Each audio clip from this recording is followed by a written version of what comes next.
Hello guys, this is Kevin Stoda on the porch at Kevin Stoda channel. Anyway, I wanted to share with you part 2 of this great story from Mother Jones. We are Huron. We are Huron. It's an article by Noah Lazard, and it's about how a town in the heart of Trump country became a haven for refugees.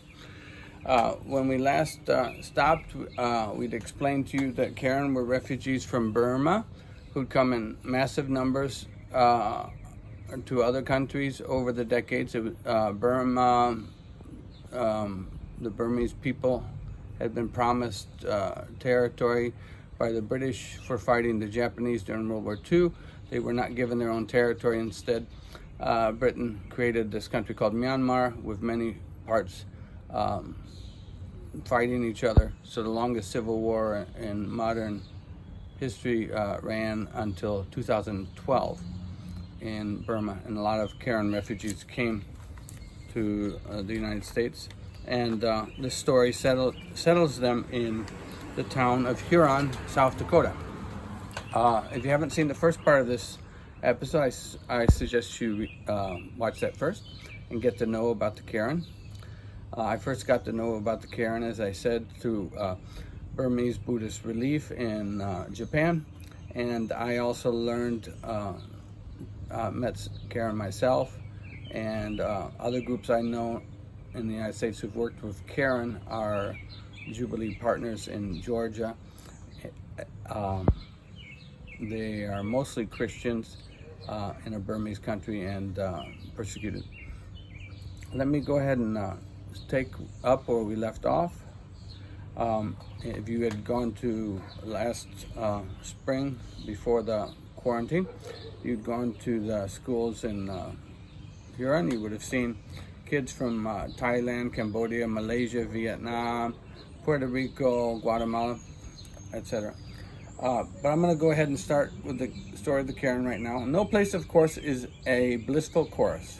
Just before I got to Huron, 2 Karen residents, ages 17 and 21, were arrested for allegedly shooting at and missing a police officer.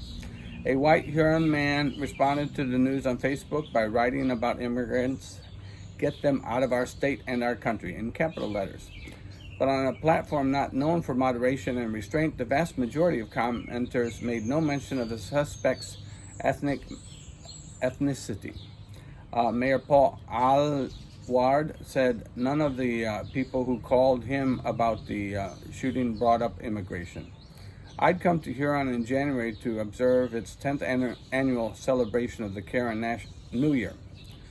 Several hundred people, mostly Karen, attended a ceremony that felt like a cross between a pageant and a civics lesson, with troops of boys and girls performing Karen dances and songs, interspersed with upbeat speeches from So and Aliwad. Smokey, who like the mayor was wearing a Karen tunic, Smokey is the one who did the recruiting of legal immigrants into the United States for the turkey plant that was established in the town of Huron back in 2005. He said that God had called on him to discuss 2 emerging problems in the Karen community: drugs and suicide. He made clear that the issues weren't unique to Karen people, but he worried that the parents weren't spotting the signs of drug dealing and weren't taking advantage of mental health services offered. When the Karen people first arrived in Huron, Neighbor 6 said the parents were very strict. He said, like the 1950s. It was a throwback to the 1950s, are his exact words. If kids were in trouble at school, they'd get in even more trouble at home. But the longer the kids have been in the U.S., the harder it's become to maintain that discipline. The occasional problems with drugs and crime are, if anything, signs of assimilation into America. Sad news, huh? A banquet of Karen samosas and noodles restores the mood.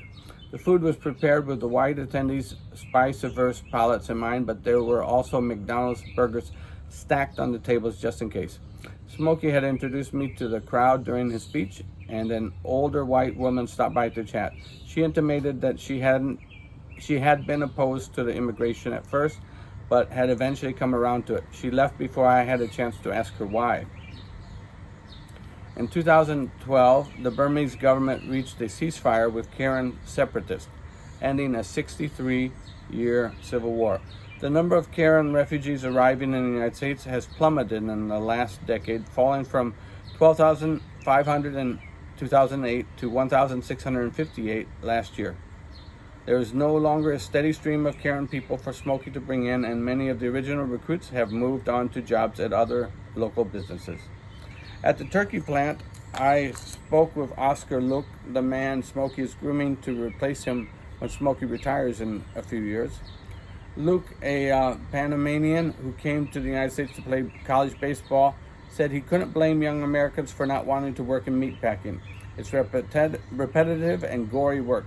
One job involves removing the turkey's testicles, which are then fried and sold at baseball games as foul balls.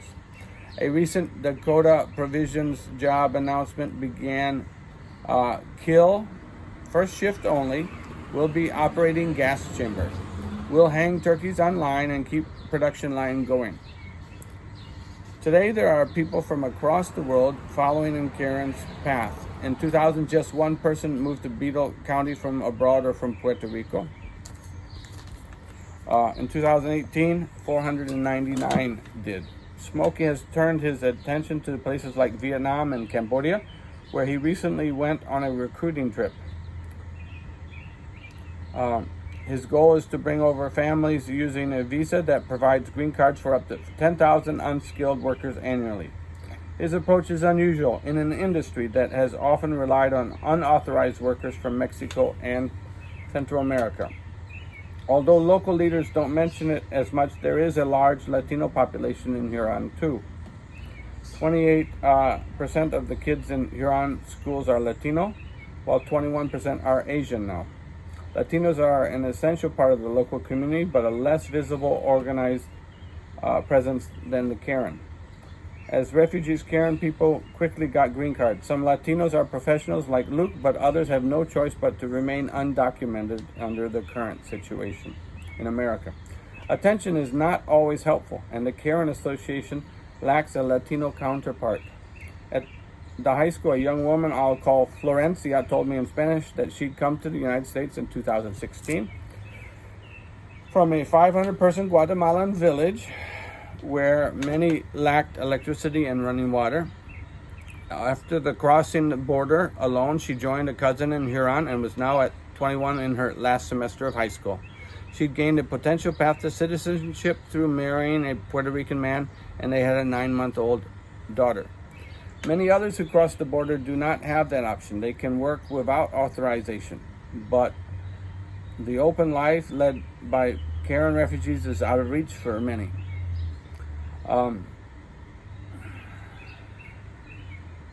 Despite these differences, Florencia and other Central Americans I spoke with did not feel discriminated against, even though they were isolated by a language barrier that is fading as a new generation of Latino and Karen kids go through Huron schools. I paid a visit to the high school journalism class to lead a discussion about past press coverage of Huron. I played a 2014 clip from a BBC report on refugees from the town, in which a man complained about the Karen arrivals. "I have them on both sides of me," he said, pointing to his neighbor's house.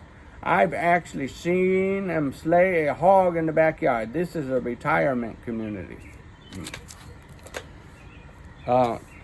Heisei, an easygoing junior who hopes to become an elementary school teacher, was the only Karen student in the class. The man, she admitted, was her neighbor.